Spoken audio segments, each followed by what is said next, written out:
Welcome back. First Lady of the United States, Melania Trump, has her upcoming documentary premiering tonight at the Trump Kennedy Center. And it will be in theaters nationwide tomorrow. Tickets on sale right now.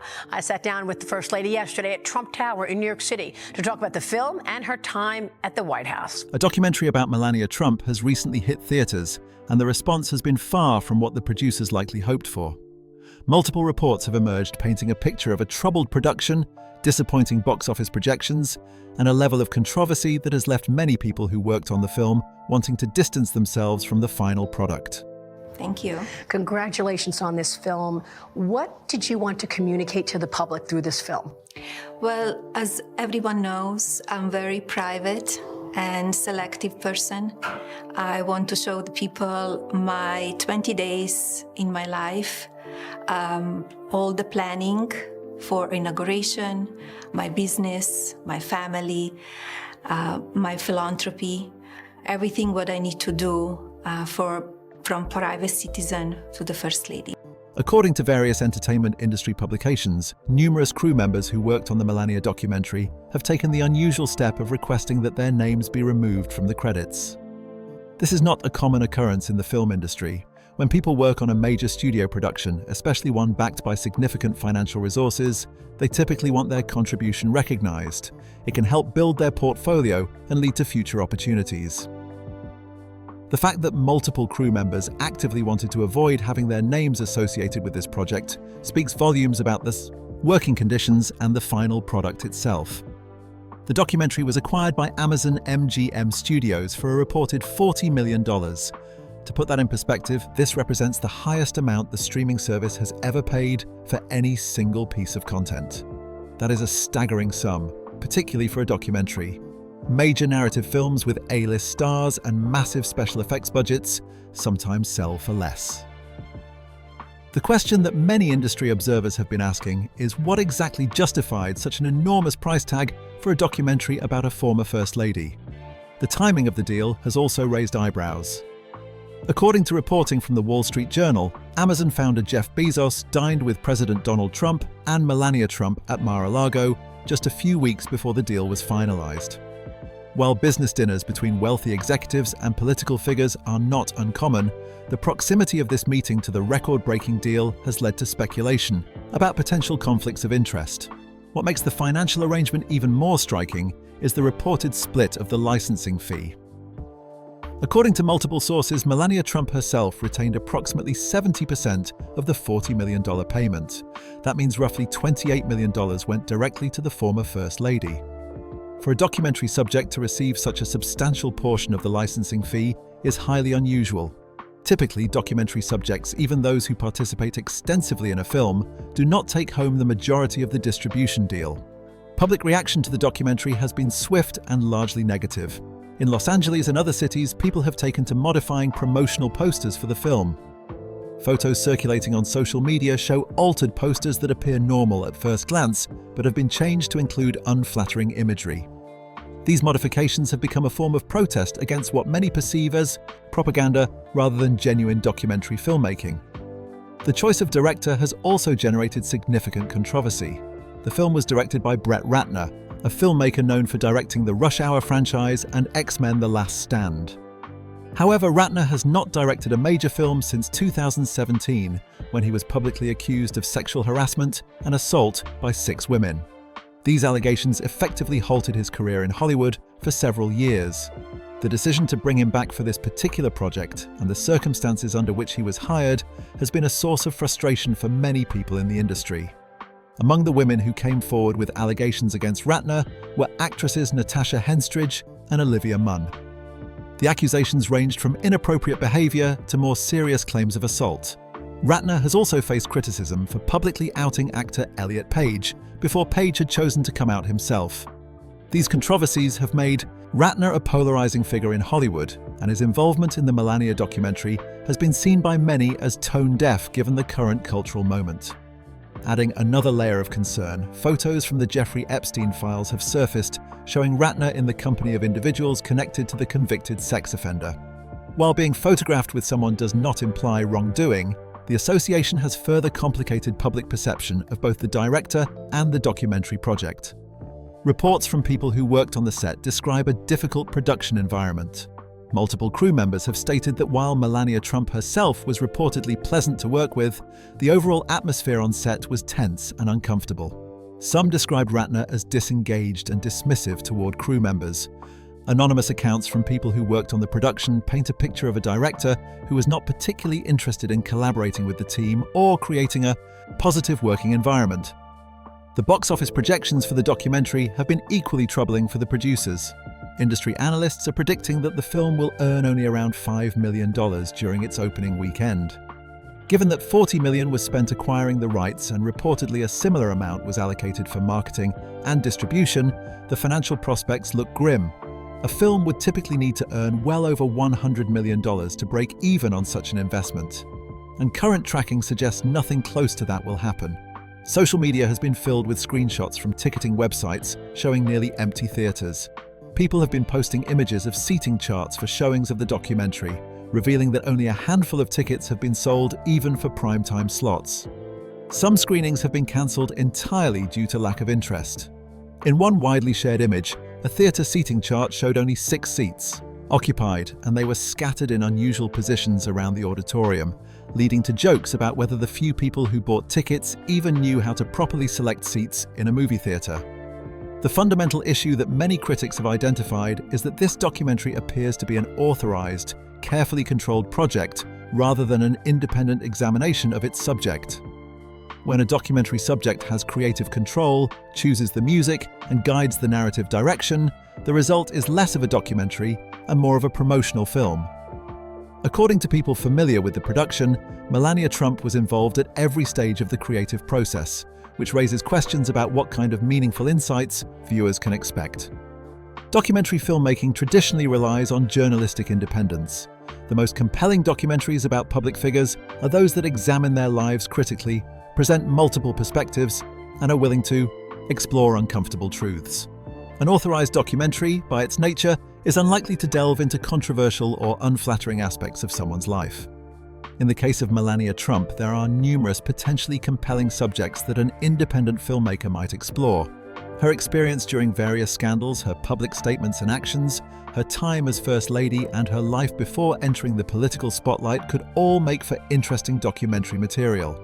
However, an authorized project is unlikely to address these topics with any real depth or honesty. Early reviews and audience reactions suggest that the documentary is exactly what critics feared, a sanitized and somewhat dull portrayal that avoids any real controversy or meaningful examination. Promotional clips have shown highly staged scenes and carefully controlled interviews that reveal little of substance. For viewers hoping to gain genuine insight into Melania Trump as a person, the documentary appears to offer very little. The contrast between what this documentary is and what it could have been is stark. An unauthorized biography that explored difficult questions and presented a more complete picture would likely have generated far more interest and respect. Instead, what has been delivered is a project that many see as little more than an expensive piece of promotional content funded through what appears to be a questionable business arrangement. The question of what makes a documentary worthwhile extends beyond production values or entertainment appeal. In the case of politically connected subjects, there is an expectation that filmmakers will at least attempt to explore difficult questions and present a rounded portrait of their subject. The Melania Trump documentary appears to fall short on this front in several notable ways. Consider the various significant events and controversies that have surrounded Melania Trump during her time in the public eye. There was the legal case involving E. Jean Carroll, where a jury found Donald Trump liable for sexual abuse. There were the Stormy Daniels allegations and subsequent legal proceedings. There was January 6th and the events surrounding the Capitol riot, during which Melania Trump was present in the White House.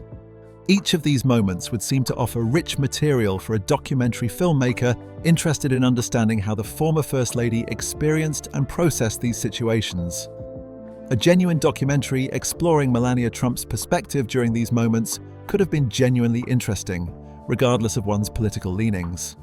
Understanding how someone navigates being married to one of the most controversial political figures in modern American history, how they handle public scrutiny, and how they reconcile private feelings with public appearances would make for compelling viewing. These are human stories that transcend politics. However, a documentary that has been sanctioned and controlled by the Trump family is unlikely to address any of these topics with the depth and honesty they deserve. When the subject has final say over what appears in the film, the difficult questions simply do not get asked. The uncomfortable moments get edited out. What remains is a carefully curated image that serves a specific purpose but offers little in the way of genuine insight or understanding. The financial arrangement behind this documentary has raised serious questions about corruption and conflicts of interest.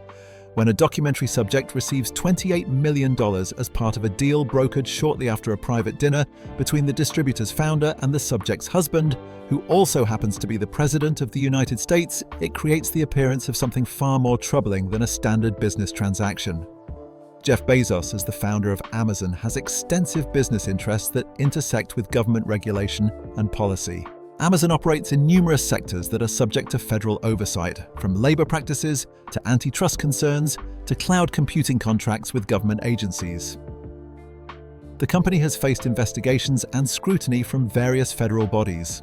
When the founder of such a company pays a record-breaking sum for content that directly benefits the president's wife, it raises obvious questions about whether this transaction was purely about the commercial potential of the documentary or whether other considerations were at play. The amount itself is worth examining more closely. $28 million is more than many A-list actors earn for starring in major studio films. It exceeds what most directors receive for helming blockbuster movies. For context, actors in some of the most successful film franchises of recent years have earned less for their roles than Melania Trump received for participating in this documentary. The justification for such a payment, based purely on the expected commercial performance of the film, becomes difficult to defend when the actual box office results are so dismal. This pattern of large financial transfers to members of the Trump family from wealthy individuals and foreign entities has been documented in various other contexts. Jared Kushner, who served as a senior advisor during the Trump administration, reportedly received over $1 billion in investment from Saudi Arabia's sovereign wealth fund shortly after leaving his government position. This occurred despite Kushner having no prior experience managing investments of that scale, and despite concerns raised by some of the fund's advisors about the wisdom of such an investment. Similarly, Ivanka Trump, who also served in an official capacity in the White House, has business interests in fashion and licensing. During her father's presidency, various trademark applications that had previously faced obstacles in China were suddenly approved. These approvals came at times that coincided with significant policy decisions affecting Chinese interests. Taken together, these financial arrangements create a troubling picture.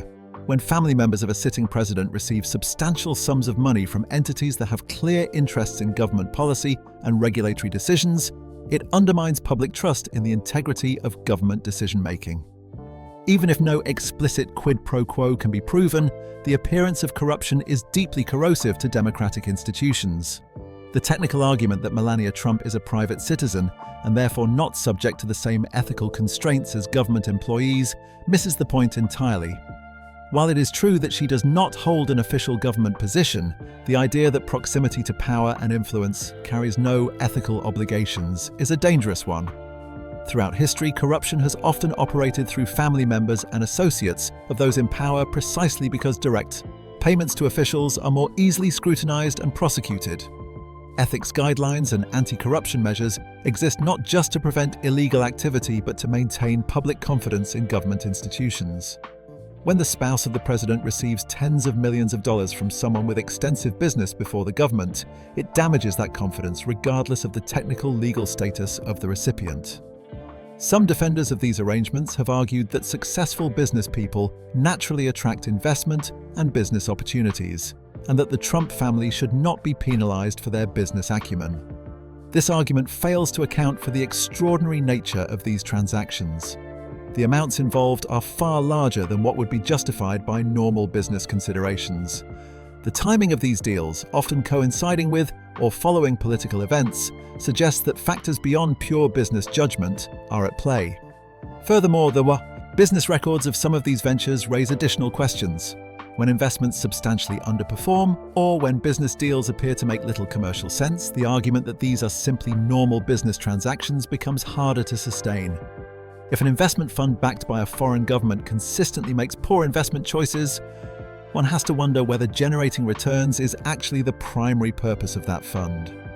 The premiere of the Melania documentary itself became another example of these ethical blurring of lines.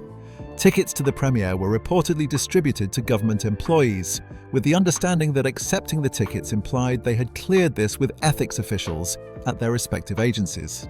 This created an awkward situation where government workers were being encouraged to attend what was essentially a promotional event for the president's wife, with the ethical burden placed on the individual employees rather than on those organising the event.